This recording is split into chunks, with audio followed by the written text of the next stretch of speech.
Eles não nasceram em berços de ouro, não tinham um sobrenome certo, nem um caminho pronto. Eram pessoas comuns, mas carregavam dentro de si algo tão poderoso que o mundo não viu chegando.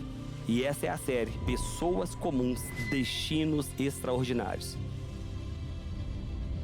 Você vai conhecer hoje uma pessoa que parecia improvável, até que chegou um tempo em sua vida que foi impossível que essa pessoa fosse ignorada. Mas é engraçado assim, quando a senhora fala dessa questão, dessa ativação profética, né? De ver essas coisas e Deus operar por sinais, me fez lembrar de um testemunho que a senhora me contou. Então, a gente vai falar desse testemunho, aí depois a gente volta na história, quando a senhora vem para Brasília. Mas você me contou uma vez um testemunho que a senhora foi convidada para ir pregar lá numa conferência, que era num ginásio, lá no interior de Minas.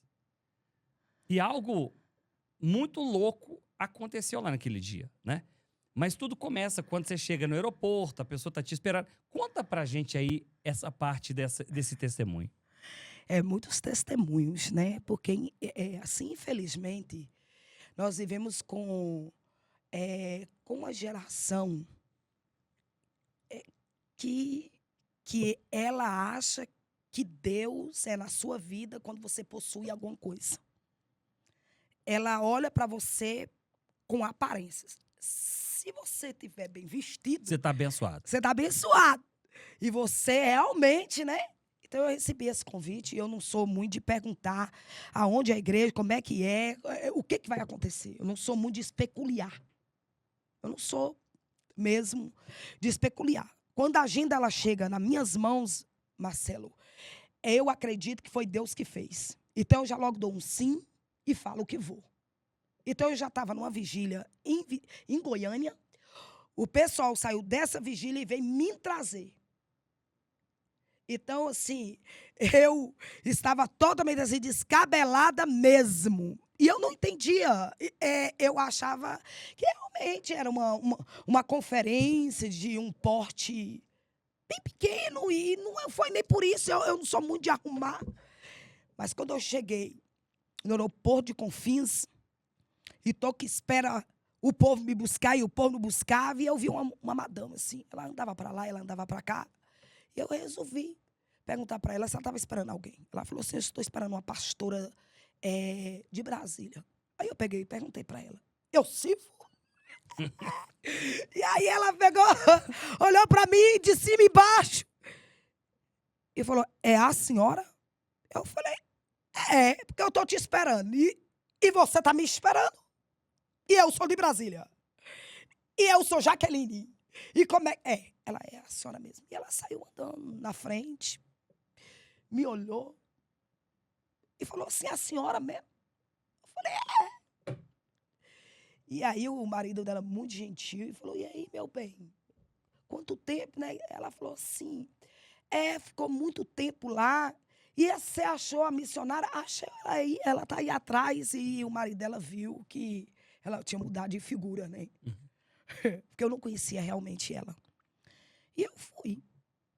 E você sabe que ali em Minas Gerais, saindo para Belo Horizonte ali, a gente pega umas curvinhas boas, né? Pega. Em Boulevard, né? E ele tinha um pezinho, e eu falei: moço, eu quero casar ainda. Então, o senhor já é casado, abastecido, então, por favor, o senhor diminua os passos.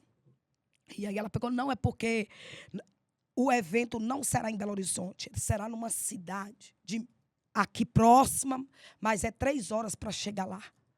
Eu falei: ah, tá. Eu pensei que era aqui em Belo Horizonte.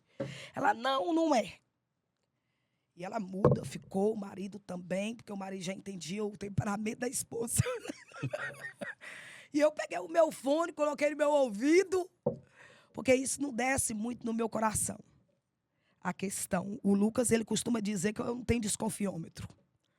Porque o povo olha para mim assim, menos simpático, e eu não estou nem aí. Parece que eu não tenho um fluxo muito ligado a esse negócio de preconceito. E quando eu cheguei, Marcelo, que eles pararam, né, nesse ginásio, eu percebi a proporção e fui entender assim que realmente era uma coisa regional, né, que todas as cidades estavam lá. E aí eu só fiz assim, pastora, me responde uma coisa.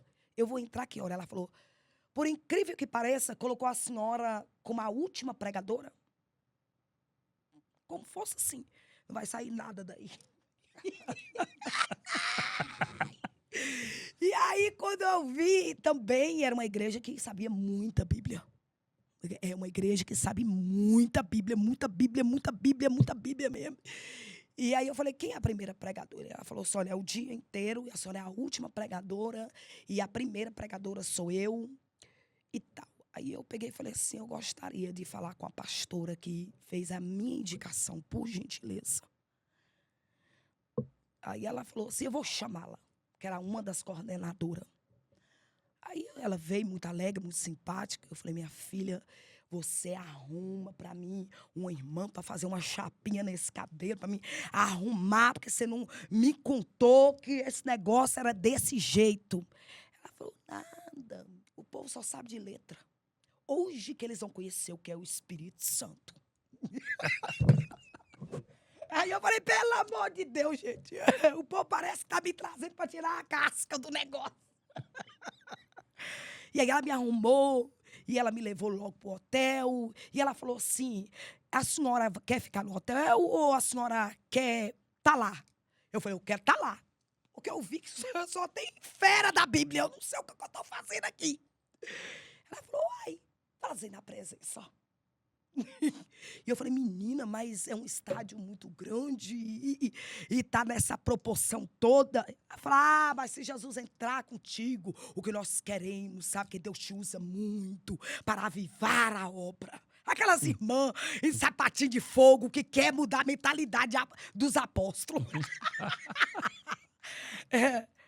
Marcelo.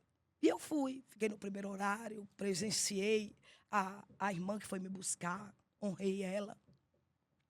Aí entrou outra parte, também honrei. E aí eu vi que o negócio, assim, era uma coisa realmente surreal, né? Aquela coisa bem granfinada, mas muita Bíblia mesmo. E eu falei, Jesus, o que eu vou fazer aqui? Aí começou a me dar dor de barriga, eu toda hora indo ao banheiro, e mão gelada, e eu, Jesus, o que eu vim fazer aqui? Porque Bíblia já tem demais aqui. O que é que está acontecendo? E aí, quando eu voltei, porque eu sabia que depois do louvor eu assumiria. Logo após do louvor. E assim, muitas assim, câmeras assim, filmando, e aquela coisa toda. Eu falei, Jesus, me dá uma direção. Jesus, assim, me adora. Quando você entrar, você já entra adorando. E aí, Jesus me fez lembrar um louvor que marcou muito a minha história. Que foi aleluia, aleluia. E o povo veio. Quando eu olho assim para uma câmera, eu vejo uma moça buchuda. E eu, traga essa moça grávida que acabou de passar na tela, por gentileza. E aí eles subiram, porque ela estava nas galerias, e aí ela desceu, e eu perguntei naquela época quem era ela. Ela disse que o esposo dela era um também pastor, coordenador da presidência do ministério, que é um ministério muito bem conceituado em Minas Gerais. E continuamos louvando, porque Deus mandou louvar. E Deus disse assim para mim, deu um soco na barriga dela. Eu falei, vou nada. Eu não vou, não.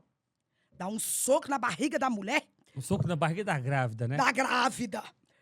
E Deus deu um soco na barriga dela. E eu vi quando, assim, fui tomada. Porque foi o mesmo Espírito Santo que quis fazer daquela forma. Ele mandou dar 3 socos na barriga dela. E quando foi no terceiro, desceu uma serpente.